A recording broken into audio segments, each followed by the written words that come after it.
Ô glória, a paz do Senhor a todos aí que estão na escuta de mais uma oração e palavra. Aqui quem vos fala é o pastor Weber e estamos mais uma vez aqui para falar algo da parte do Senhor pela sua infinita misericórdia. Amém, meus irmãos? Muito feliz, né? Estamos hoje nesta quinta-feira, né? Graças a Deus, desde segunda-feira estamos aí fazendo oração e palavra de forma, né, fiel, né? Todas 6 horas da tarde estamos aqui falando a palavra do Senhor. O Senhor tem nos dado força, o Senhor tem nos dado, né, saúde, né, oxigênio para estarmos aqui pregando a palavra do Senhor. E eu louvo a Deus por isso. Muito obrigado, Senhor. E obrigado a você que nos acompanha, obrigado a você que sempre está conosco, né, dando um glória a Deus, um aleluia, sabendo que estamos aqui, querido, para honrar, glorificar e exaltar a Deus. Aqui quem brilha é o Senhor. Toda honra, toda glória, louvor e majestade pertence a Deus. Amém, meus irmãos? Como é que foi o seu dia hoje, nesta quinta-feira? Eu creio que em nome de Jesus Cristo deve ter sido uma quinta-feira abençoada. Pastor, minha quinta-feira não foi muito bem, não. Dá glória a Deus assim mesmo, meu irmão. Acredita que Deus, Ele há de manifestar a sua bênção sobre a sua vida. Sabe? Eu acredito que o nosso sentimento em relação a Deus deve ser de gratidão, sempre gratidão. Não importa o que as circunstâncias digam ou dizem, né? O que importa é o meu sentimento de gratidão a Deus, né? Como está escrito lá em Abacuque, né? Ainda que a figueira não floresça, ainda que não haja fruto na vide, ainda que o produto da oliveira minta, ainda que não haja pasto para os bois, tudo isso, entendeu? Não abalou a fé. Todavia, disse Abacuque, eu me alegrarei no Senhor. Eu quero dizer a você, querido, que a alegria do Senhor é a tua força. A alegria do Senhor é que te põe de pé.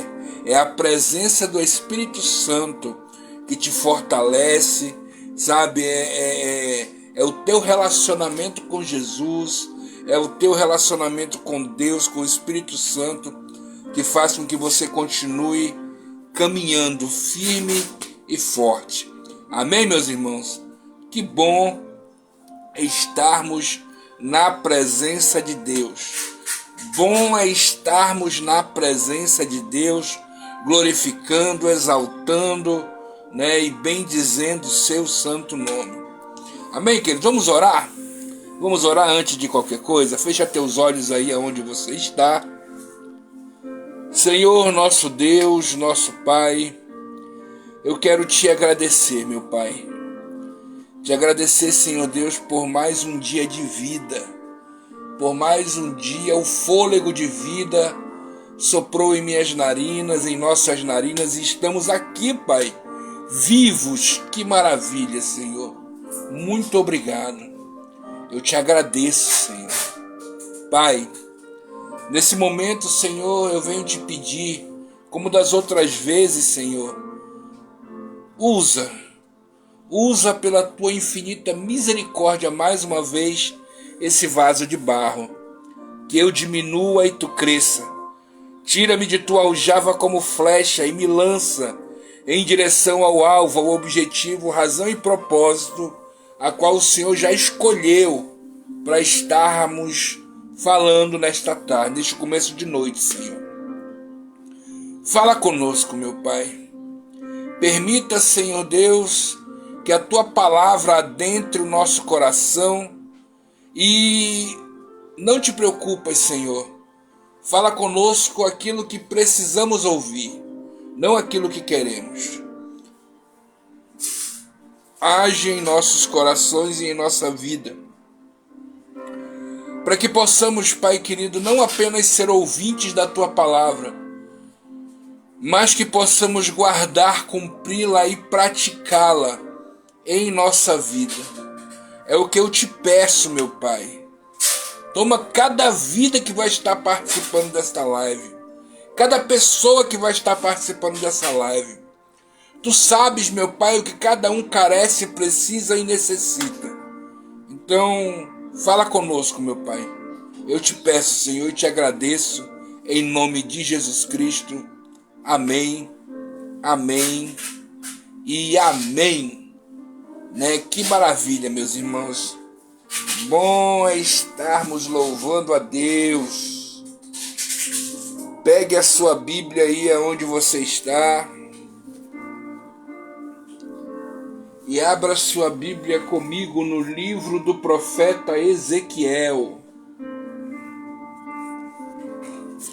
Livro do profeta Ezequiel, capítulo de número 37.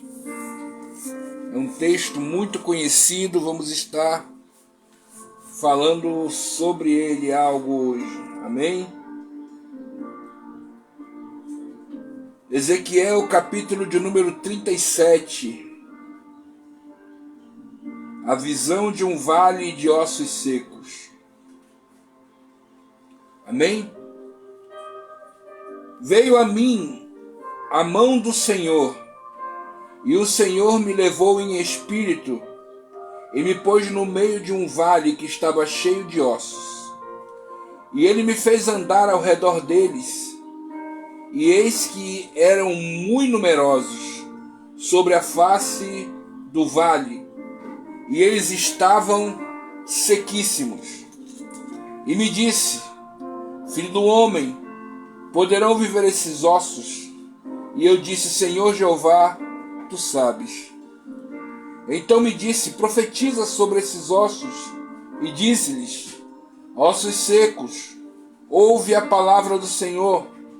Assim diz o Senhor Jeová a estes ossos: eis que farei entrar em vós o espírito, e vivereis.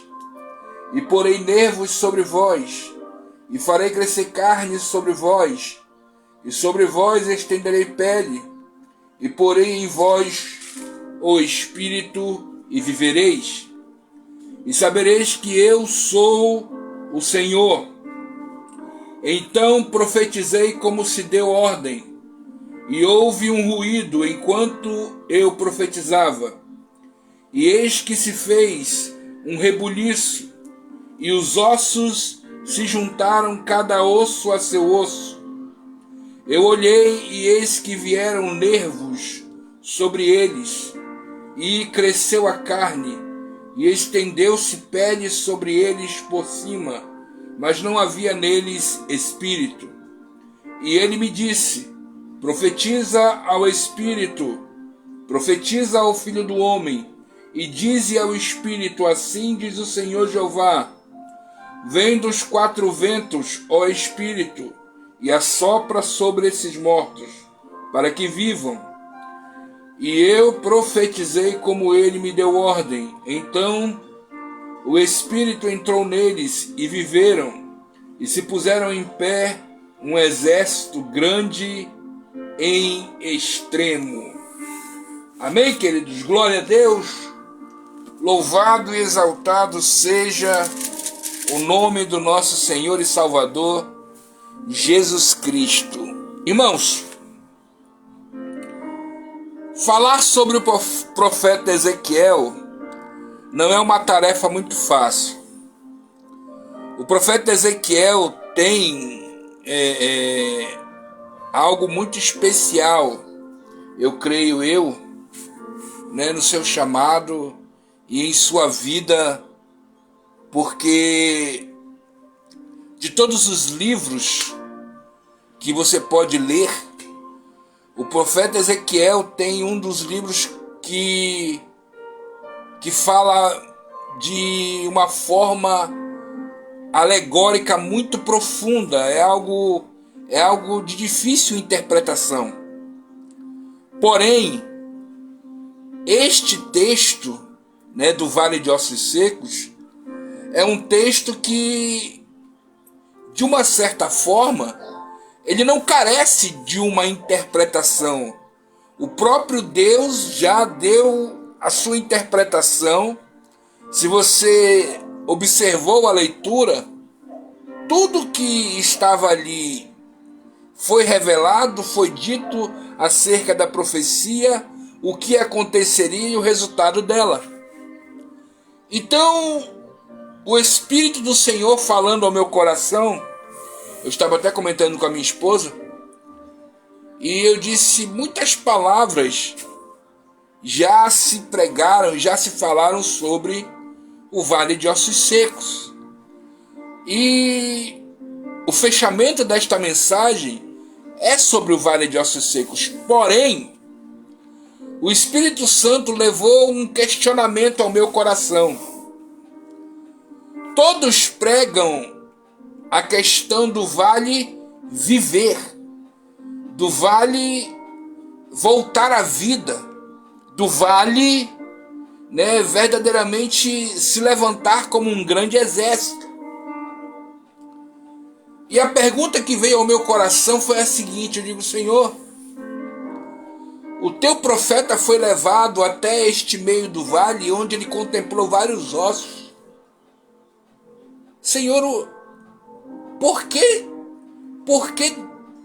chegou a esse ponto? Porque, entenda uma coisa, irmão, para você poder contemplar este vale, a gente sabe que quando Deus fala deste vale de ossos secos, ele está falando sobre Israel, e ele compara Israel como um vale de ossos secos. Então, ao comparar Israel como o vale de ossos secos, eu digo, Senhor, como que chegou até esse ponto? Como foi que chegou até esse ponto? E a gente percebe que no meio deste vale, a Bíblia faz questão de dizer que não havia corpos humanos, não havia carne em estado de decomposição, não havia nenhum tipo de substância ali, putrefando, como nós sabemos, se decompondo, que é a carne humana. Mas a Bíblia faz questão de dizer que ali era um vale completo de ossos. Mas que antes, paz, minha filha, mas que antes era imagino eu que tinha vida ali. Antes havia vida ali. Só que aconteceu algo que foi levando, a gente sabe, a morte espiritual, aí caiu-se o corpo, e aí foi se decompondo a carne, se decompondo os nervos, se decompondo a pele, até se tornar ossos secos, sequíssimos. E eu digo, Senhor, por que chegou a esse ponto? E o Senhor bradou ao meu coração dizendo, filho, o Senhor não deixa, o Senhor não se afasta, sabe, de uma vez assim.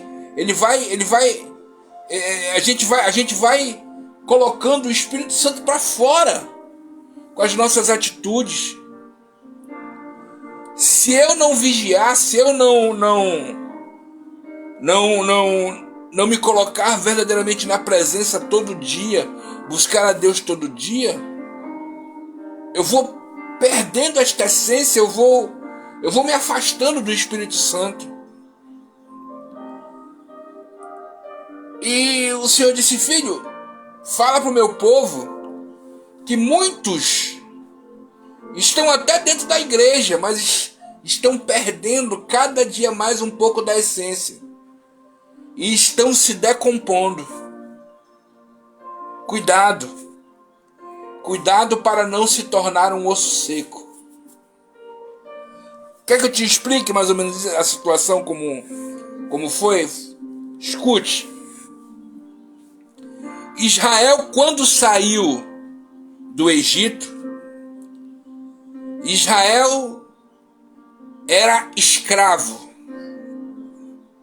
Lógico, haviam pessoas dentro de Israel que eles tinham sua profissão, mas o trabalho que eles executavam ali em meio ao Egito era apenas escravidão. Eles carregavam pedra, eles eram escravos.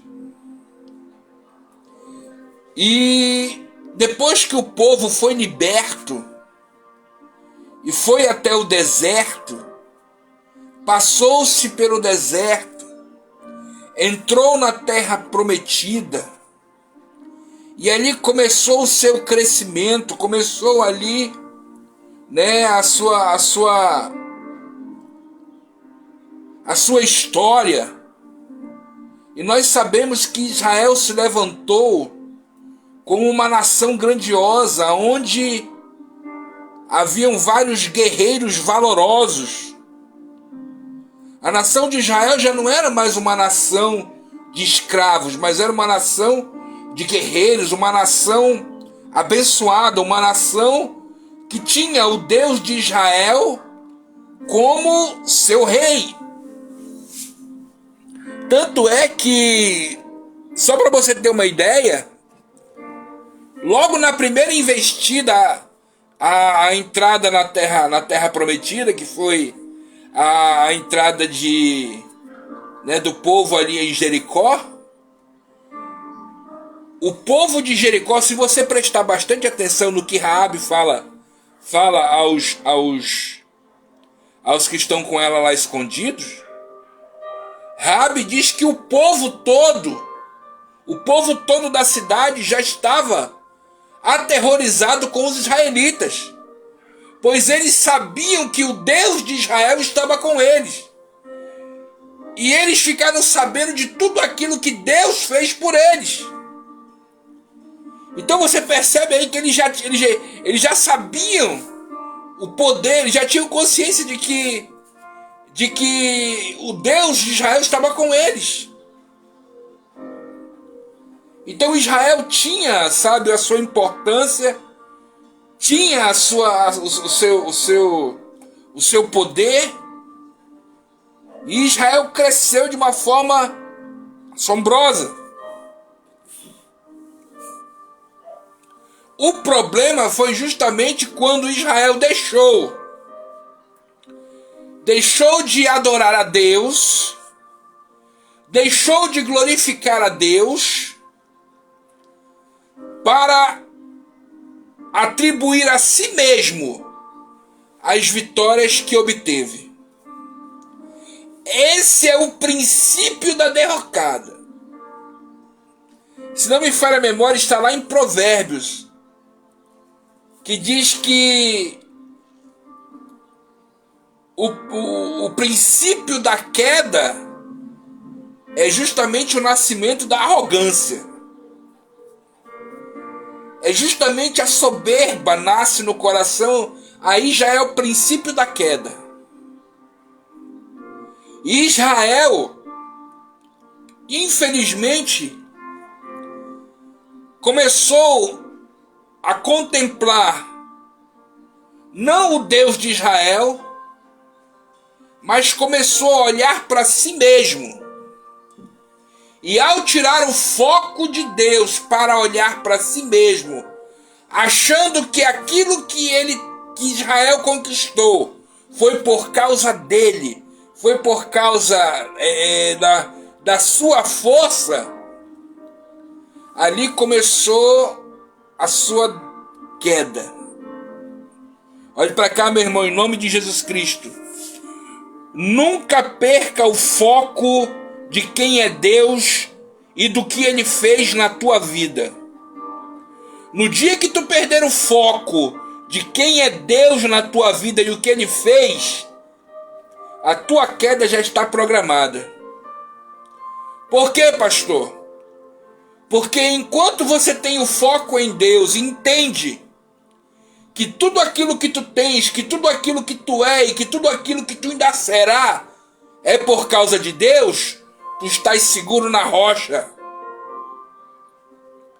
Agora, se tu tirar o foco de Cristo e passar a olhar para as tuas vitórias, achando que as vitórias que tu recebeu foi porque eu orei, foi porque eu jejuei, foi porque eu corri atrás, foi porque eu fiz isso, porque eu fiz aquilo. Isso não vai te trazer benefício nenhum. E infelizmente Israel passou a olhar para si mesmo. Viu o tamanho do seu exército, viu o poder do seu exército, e pelo fato de eles terem este poder e o tamanho do exército, a beleza e a glória do seu exército toda, ao ver isso, eles começaram a achar que a vitória que eles obtinham era por causa deles. E aí começaram a perder o foco. E aí sabe quando você começa a perder o foco? Você começa a deixar de ouvir os comandos de Deus e passa a ouvir o comando do eu acho que é assim. Eu acho que assim é melhor. Eu acho que desse jeito tá bom. Não, eu vou fazer assim. Quer ver uma coisa? Deus disse para o povo: vocês vão adentrar na terra, e ao entrar nessa terra, vocês vão expulsar os povos que estão aí, porque eu sou com vocês. Tanto é que ele fala, Deus fala em Deuteronômio, no capítulo de número 9, se não me falha a memória, ele diz assim: não fique soberbo em teu coração o fato de você ver estes povos aí sendo derrotados, pois eles não são derrotados por tua causa. Não é por tua causa e não é por tua justiça. É por minha causa, é porque eu estou te dando vitória. Sou eu que estou fazendo isso. E aí, queridos, o povo de Israel, ele deixou de ouvir esse comando, aonde Deus disse: olha, vocês vão entrar e vão expulsar todos. Eu não quero que vocês se misturem com esse povo idólatra. Eu não quero que vocês convivam com esse povo idólatra. Se eles quiserem vir e habitar com vocês, mas eles, para virem habitar com vocês, eles devem abandonar esses deuses estranhos e devem adorar a Deus com vocês, adorar a mim, adorar o verdadeiro Deus. Mas eu não quero colocar vocês em jugo desigual. Então vocês vão expulsar todos eles. Só que eles não ouviram a Deus. E algumas tribos, em vez de expulsar o povo, em vez de derrotar e expulsar mesmo o povo daquele local, não. Foram fazer aliança. Olha, eu não quero briga contigo, né? Vamos evitar um derramamento de sangue, né? Sem razão. Eu só vou. Tu fica pra aí que eu fico pra cá. A gente divide a terra. E aí aconteceu o que? A Bíblia diz que Deus, ao observar isso, Deus fecha os céus, porque isso entristeceu o coração de Deus. Aí Deus fecha os céus, e aí o povo começa a passar fome. O povo começa, né, a ser ali tratado pelo próprio Deus. E aí o que acontece? Em vez do povo entender, olha só que interessante. Em vez do povo entender que o que estava acontecendo era por causa da desobediência deles, não. Eles não conseguiam ver que eles estavam em desobediência, porque quando você começa a ter um coração altivo, a soberba dentro, e logo quando a soberba entra, aquilo que está em 2 Coríntios 4,4 se revela. O Deus deste século cega o entendimento dos ímpios, dos homens, para que não vos resplandeça a luz do Evangelho de Cristo. E aí a pessoa fica cega, e aí ela não enxerga os seus erros. A nação de Israel, em vez de ela através desse fechar dos céus, compreender que estava ali sendo tratada por Deus, porque ela não o obedeceu, não. Ela fica questionando, querendo saber o porquê de estar acontecendo essas coisas. E aí, como aqueles idólatras estavam ali naquela terra, eles olhavam para o lado dos idólatras. Olha só que interessante. Eles olhavam para o lado dos idólatras e na terra deles chovia. Na parte deles havia plantações nascendo. Aí você pergunta para mim, mas pastor, por que isso não é justo? Aí eu disse, por que não é justo? A própria Bíblia nos ensina, escute o que eu vou lhe dizer. A própria Bíblia nos ensina que o homem vai comer do suor do seu rosto.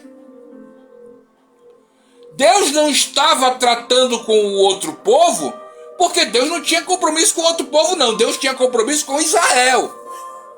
E Israel que estava pecando, Israel que não obedeceu a Deus.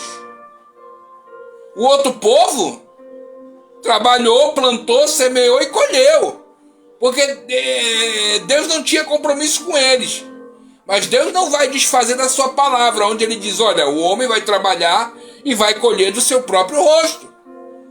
É por isso que muitos de nós, infelizmente, não prosperam, sabe por quê? Porque ficam olhando para a vida do ímpio e dizendo, poxa, eu estou na igreja, eu vou na igreja, eu sou isso e aquilo outro, eu vou para isso. E eu olho para o traficante, eu olho para o prostituto lá, e a vida dele parece melhor do que a minha. Até quando tu vai ficar olhando para essas pessoas? Até quando tu vai ficar se comparando com o ímpio? Até quando tu vai ficar se comparando com essas pessoas? Pastor, mas olha ali, eles fazem churrasco na casa deles todo dia. Eles têm carne boa, eles têm carro bom, eles têm casa boa. Eu moro de aluguel, eu estou passando uma dificuldade. Às vezes eu vendo o almoço para comer a janta. Eu vendo a janta para comer o almoço. Como é que pode um negócio desse? Eu digo, enquanto você não compreender que isto é um processo da parte de Deus para as nossas vidas, e entender aonde que tem, Senhor, o que eu tenho que mudar, aonde eu tenho que mudar, me ajuda, me ensina, me direciona, me mostra o que eu tenho que fazer. O povo não fez isso.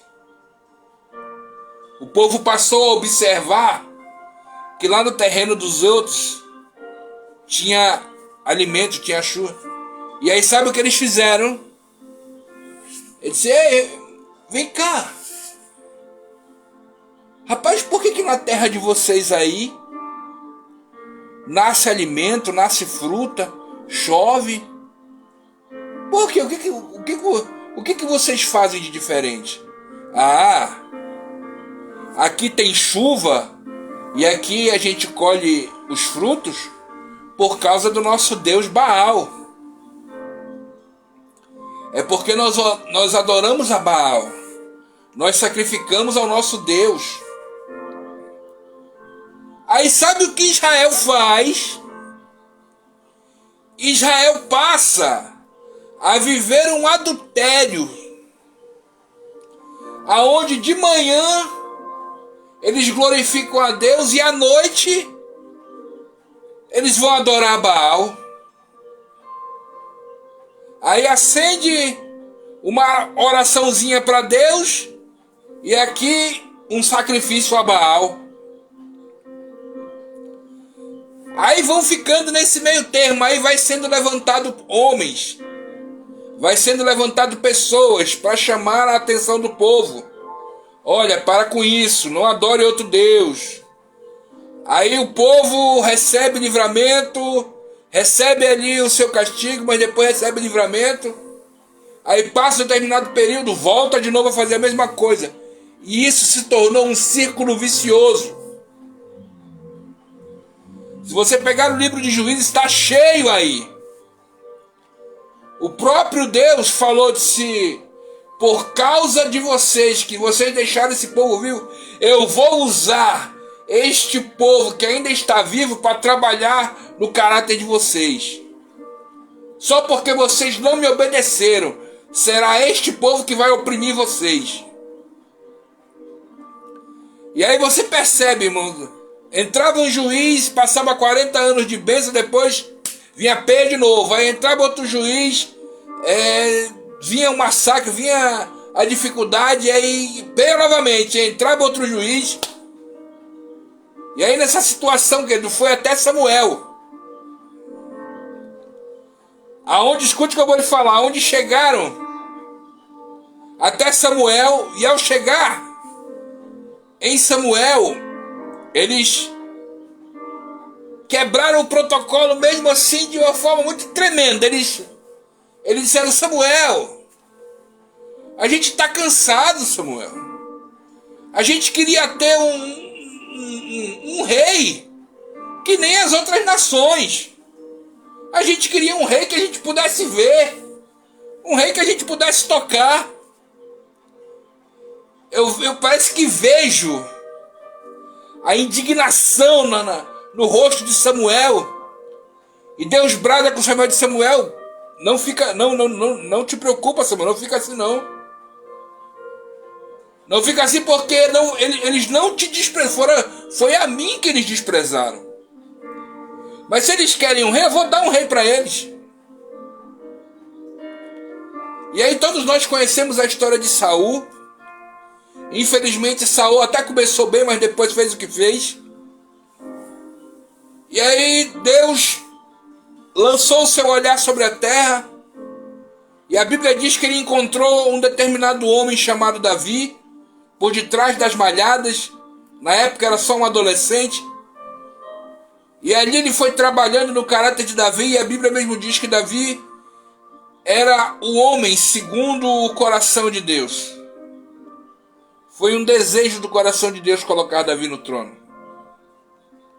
Davi tinha princípios. Davi era guerreiro. Davi era um adorador sincero. Talvez não, eu tenho certeza que essa era a maior característica de Davi. Davi era um adorador sincero. Davi adorava a Deus em espírito e em verdade. Não era só da boca para fora. Davi seguia princípios. Davi andava com Deus. Davi falava com Deus em verdade. Davi tinha relacionamento com Deus. E o povo de Israel mais uma vez experimentou um grande período de bonança na época de Davi. Infelizmente nós sabemos que Davi, por falta de vigilância, pecou, e o seu pecado resplandeceu no meio de sua família, aonde as consequências desse pecado nunca saíram do meio da família de Davi. E logo após Davi, quem reinou foi seu filho Salomão. E Salomão também começou bem, pedindo até mesmo a Deus algo inusitado, aonde Deus ofereceu a Salomão dizendo: me pede aquilo que tu queres, que eu te darei. E Salomão abre a sua boca e declara talvez algo aos olhos humanos inesperado. Salomão não pede a derrota dos seus inimigos, Salomão não pede riqueza, Salomão não pede juventude, vida eterna, nada disso. Salomão pede inteligência.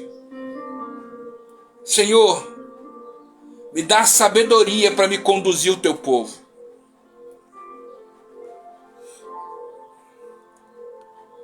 E a Bíblia diz que Deus o abençoou com esta sabedoria. E o reino de Salomão foi crescendo, mas infelizmente Salomão perdeu a mão quando começou a fazer aliança com outros povos. E em vez de alicerçar a lei do seu povo para os outros povos, não. Ele aceitou a negociação vinda de outros povos, e aí começou o quê? Não, tu quer fazer aliança com a minha nação? Bora fazer aliança, mas tu vai casar com a minha filha. Tu quer fazer aliança com a minha nação? Bora, tu vai casar com a minha filha. Tu quer fazer aliança com a minha nação? Aí Salomão foi fazendo alianças, mas com casamentos estrangeiros. E já saiu ele do foco de novo. E aí nós sabemos o que aconteceu, e foi justamente nesse período que a nação de Israel olhou para si, viu o seu poder, viu o tamanho do seu exército, contemplou o tamanho do seu reino, e a soberba adentrou em seu coração. E ao adentrar ao seu coração, querido, ali começou a decadência. Deuses estranhos começaram a entrar na nação de Israel. Só que tem um detalhe. Os sacerdotes que estavam ali, eles tinham que manter a aparência. Então eles continuavam com os seus preceitos, judaicos, continuavam com todos aqueles rituais judaicos, aonde quem olhasse assim, superficialmente, diz: não, eles estão bem, eles estão fazendo direitinho.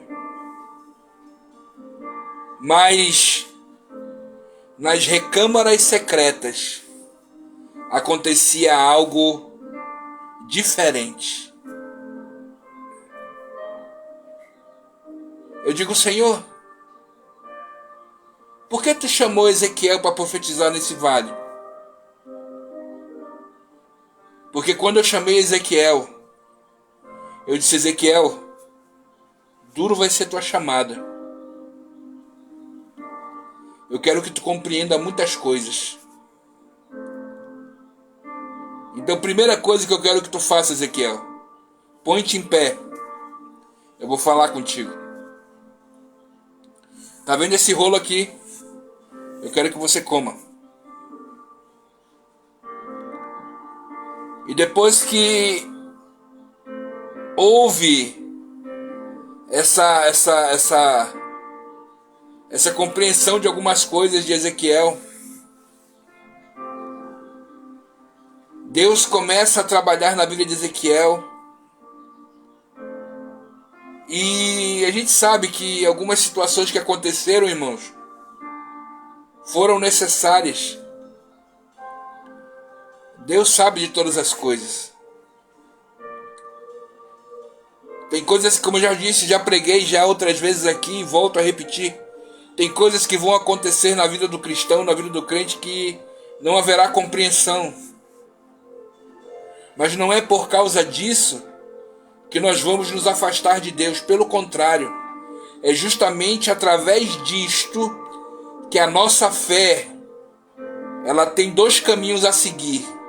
Ou você perde de vez a fé e abandona tudo, ou você usa aquilo que aconteceu como um trampolim, que vai te levar a lugares talvez que nunca tu imaginou, na presença de Deus.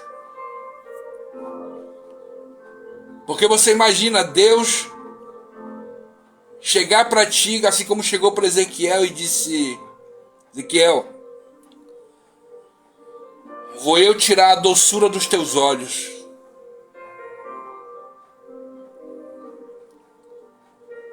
A Bíblia diz que a esposa de Ezequiel morreu. E Deus falou que ia fazer isso. Você consegue imaginar algumas situações, irmãos, acontecendo que a gente não tem explicação? E aí alguns até falam com Deus e Deus fica em silêncio. Mas você percebe que os olhos dele estão sobre nós? Talvez você esteja passando uma situação difícil agora, aonde você tem orado e Deus não tem respondido, mas eis, olhe para cá. Eu tenho plena convicção que os olhos de Deus estão sobre você. Como assim, pastor? Como é que o senhor me prova isso? Irmãos, a Bíblia diz, no livro de Isaías, que ainda que uma mãe que amamenta esqueça o seu filho, diz o Senhor, todavia eu não me esquecerei de ti. O teu nome está gravado na palma da mão de Deus. Deus conhece você. Ele está observando você. E eu imagino a força desse olhar, olhando para você e dizendo: aguenta, aguenta. Aguenta, o propósito disso tu não sabe ainda, mas futuramente tu saberás. No mesmo livro de Ezequiel, no capítulo 14, verso 23, diz: e você e vós sereis consolados quando virdes os meus feitos nos teus caminhos, e sabereis que não fiz sem razão.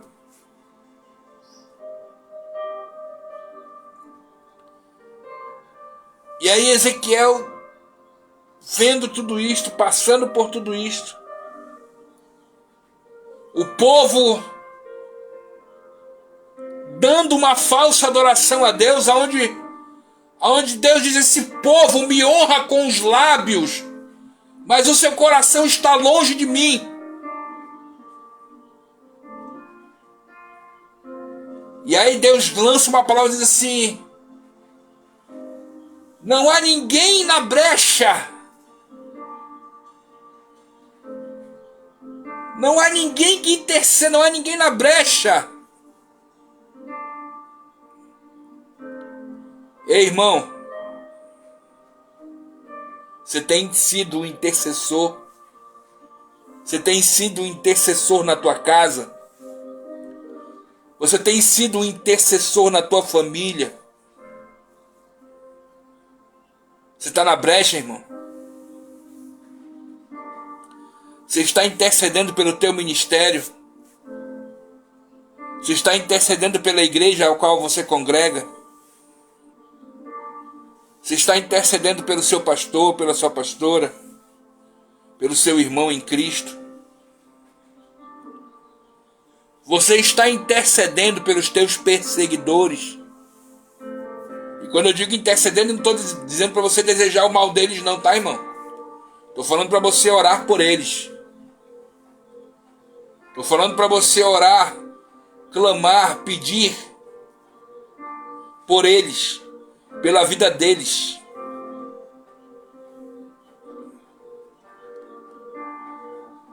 Ezequiel, eu procurei alguém na brecha, mas não encontrei. Este povo está fingindo. E aí eu imagino Deus chamando Ezequiel, filho do homem, vem cá. Olha nesse buraco aqui o que esse povo está fazendo. Ele olhou no buraco e Deus falou, cava aqui, cava, que tu vai ver o que esse povo está fazendo. Ezequiel começou a cavar. E o que ele contemplou lá dentro, irmão, foi algo terrível. Os mesmos sacerdotes que outrora, à luz do dia, declaravam o seu amor a Deus, levantavam as mãos para os céus, adorando ao Senhor Jeová, eram os mesmos que estavam ali adorando répteis, adorando pseudos deuses pagãos, fazendo sacrifícios, cultuando ali um Deus estranho. E eles diziam no coração, Deus nos abandonou, Ele não está vendo nada disso. Lá em cima nós estamos apenas seguindo um protocolo. Deus não está vendo o que estamos fazendo. É o que muitos pensam. É o que muitos que vestem uma capa e estão fazendo isso na igreja. Muitos se revestem de uma capa de ovelha. Muitos têm se revestido dessa capa, fingindo ser uma coisa que não é. Soberbo. Você que está me vendo agora, você pode enganar o seu dirigente, pode enganar seu pastor, pode enganar seu pai, pode enganar sua mãe, você pode enganar o homem, mas Deus tu não engana. Deus te contempla, Deus te vê, Deus vê o teu deitar, Deus vê o teu levantar, Deus sabe os teus sonhos, Deus sabe teus pensamentos, Deus vê até aquilo que ainda não saiu na tua boca, mas ainda está aqui no teu coração.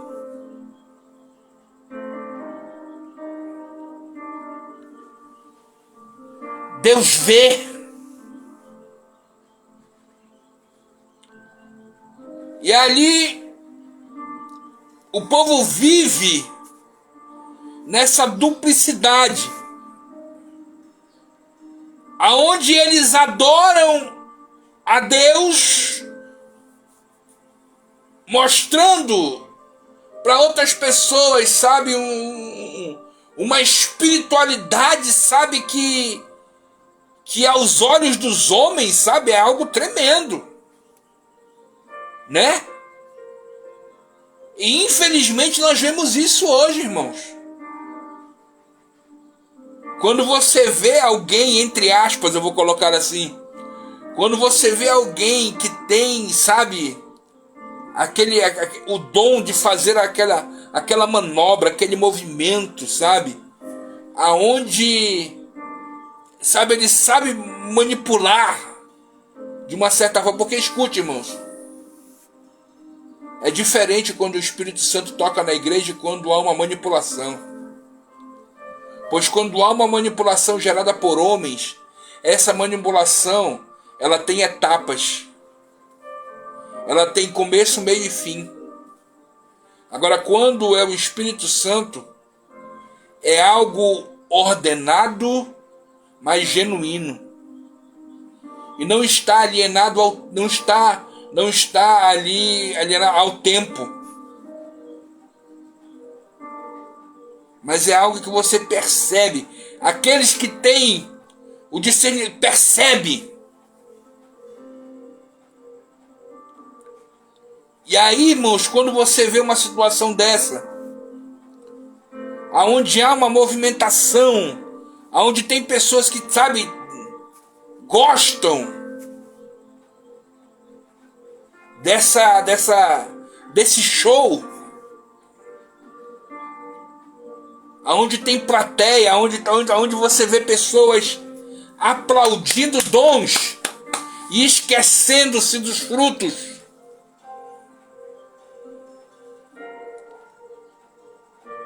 E aí você percebe uma diferença. E nisso,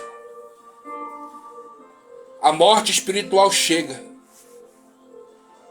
E aí passam-se anos assim. E aí depois que um corpo morre, ele vai se decompondo. Em menos de 6 meses, creio eu não cheguei a estudar sobre decomposição, mas eu sei que é pouco tempo. Pouco tempo depois, a carne toda já se decompôs. Resta-se só os ossos. Deus permitiu chegar nesse ponto para poder chamar um profeta e dizer: filho, chegou a um ponto onde eu tenho que te mostrar algo. E aí sim ele foi até o profeta e disse: vem cá, filho, eu vou te levar em espírito a um determinado lugar. E ele tomou o profeta Ezequiel e levou ele bem no meio. Colocou ele bem no meio do vale de ossos secos. E quando Ezequiel olhou aquele vale ali, a Bíblia faz questão de dizer que Deus fez com que ele caminhasse ali. Ele não ficou parado, ele começou a observar aquele lugar. E eu tenho certeza que no fundo do coração, no seu íntimo, Ezequiel percebeu que aquele local ali, aquele povo ali era Israel. E eu imagino Deus olhando a face de Ezequiel, e Ezequiel olhando para aqueles ossos secos, aonde Ezequiel passava perto de um osso seco e dizia: rapaz, aquele ali um dia foi um levita. Aquele osso seco ali um dia foi um grande pregador. Rapaz, aquele osso seco ali, ele não era o diácono da igreja? Rapaz, aquele osso seco ali não era o dirigente? E ao verificar tudo isto, Deus vai até Ezequiel e diz assim: Ezequiel, por um acaso poderão viver esses ossos? Ezequiel disse: Senhor, eu não sei, mas tu sabes. Tu sabes, Senhor. Eu não sei, mas tu sabes. Então, Ezequiel, eu quero que tu abra a tua boca e profetiza. Profetiza sobre esses ossos. E diz: ossos secos, ouvi a palavra, oh Deus. Ei, você que está me ouvindo agora, osso seco, venho eu na autoridade do nome do Senhor Jesus, através da palavra de Deus, dizer algo a você. Eu quero profetizar vida. Eu quero profetizar vida sobre você. O inimigo está olhando e dizendo: ele já é um osso seco, não tem mais jeito. Só que esse negócio de não tem mais jeito não é aquilo que meu Deus disse. O que meu Deus disse foi: profetiza sobre esses ossos. E eu profetizei, disse o profeta, eu profetizei. E ali de repente houve-se um barulho e começou a se juntar osso ao seu osso. E depois que os ossos começaram a se juntar, a Bíblia diz que foi osso se juntando ao seu osso, cada um em seu lugar. E depois que as coisas foram se juntando, a Bíblia vai dizendo: e eu vi nascer nervos, eu vi nascer carne. Ei, tu era um osso seco, mas o Senhor vai começar a te colocar de pé. Eu posso contemplar já nascer nervos. Eu posso contemplar já nascendo carne. Eu posso contemplar já o Senhor derramando sobre vós o Espírito, nascendo a pele. Eu posso contemplar você, meu amado irmão, que antes era um osso seco, se levantando e colocando-se de pé como um guerreiro. Levanta-te como guerreiro. O Senhor te chamou não para te ser um osso seco, não para te perder a tua vida aí jogado como um osso seco, mas o Senhor te chamou para ressuscitar agora através da palavra. Ressuscita, ressuscita, ressuscita, ressuscita através da palavra do Senhor. Sopra, sopra dos quatro ventos, ó Espírito. Visita este homem e esta mulher agora. Visita este jovem agora. Traz a eles o Espírito Santo e ressuscita, ressuscita, ressuscita.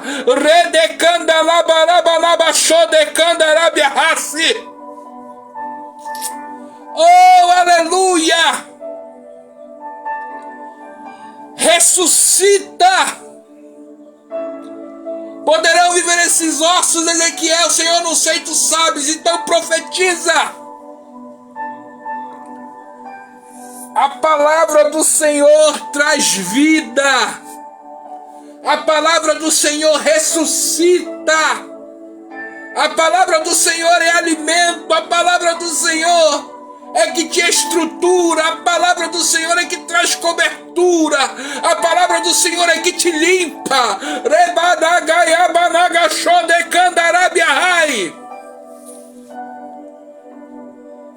Receba agora este Espírito que te vivifica, que te coloca de pé. A Bíblia diz: pôs-se em pé um grande exército. Aí disse o Senhor: profetiza, para que entre o Espírito e vivereis, em nome de Jesus.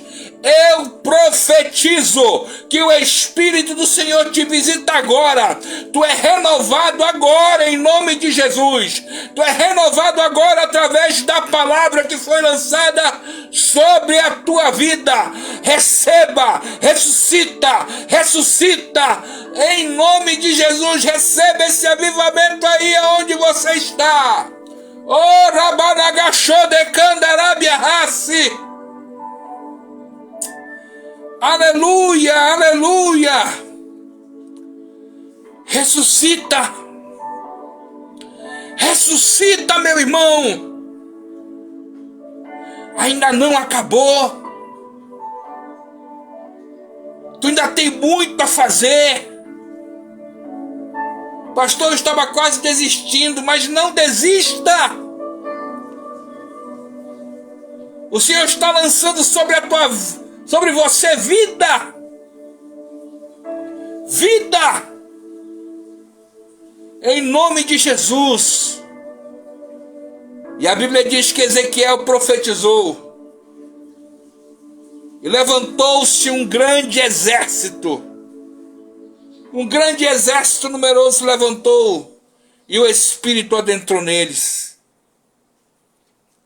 Em nome de Jesus. Que o Espírito Santo te renove. Que o Espírito Santo te conceda vida nova. Que a graça de Deus esteja sobre a tua vida. Você, meu amado irmão, minha amada irmã, que estava afastado, que antes se achava um osso seco, hoje o Senhor te traz vida. Hoje o Senhor te traz vida. Visita, meu Pai, esta pessoa, Senhor, agora nesse momento. Escreve o nome dela no livro da vida. Dá a ela salvação, a alegria da salvação, meu Pai, eu te peço. Visita também meus irmãos em Cristo que estão me vendo agora, Senhor. Abençoa eles de uma forma tremenda. Guarda, protege, livra de todo mal. Sê com eles, meu Pai, eu te peço. Dai-nos uma noite abençoada, Senhor, em tua presença. Muito obrigado, Senhor Deus, por esta oportunidade de estar mais uma vez ministrando a tua palavra. Sê conosco. Abençoa-nos pela tua infinita misericórdia. Muito obrigado, Senhor. Te agradeço. Em nome de Jesus Cristo. Amém, amém e amém. Amém, meus irmãos. Ô glória! Irmã Rose Pontes, Deus abençoe. Irmã Maria, Deus abençoe minha filha. Louvado seja Deus. Deus abençoe a todos aí que estiveram conosco até esse momento. Vida. Eu profetizo sobre ti a vida. Amém, meus irmãos? Que Deus possa abençoar você, sua casa, sua família, em nome de Jesus Cristo. Te agradeço. E até amanhã, com mais uma oração e palavra. Se inscreve no meu canal no YouTube, Pastor Weber Souza. Lá tem mais de 600 ministrações para você, aí em nome de Jesus, ver lá as pregações. Eu creio que Deus vai te abençoar de uma forma tremenda em nome de Jesus. Se você sentir desejo no coração de estar nos abençoando, eu te agradeço muito. Amém? Que Deus te abençoe. E até amanhã, com mais uma oração e palavra. Deus abençoe a sua vida.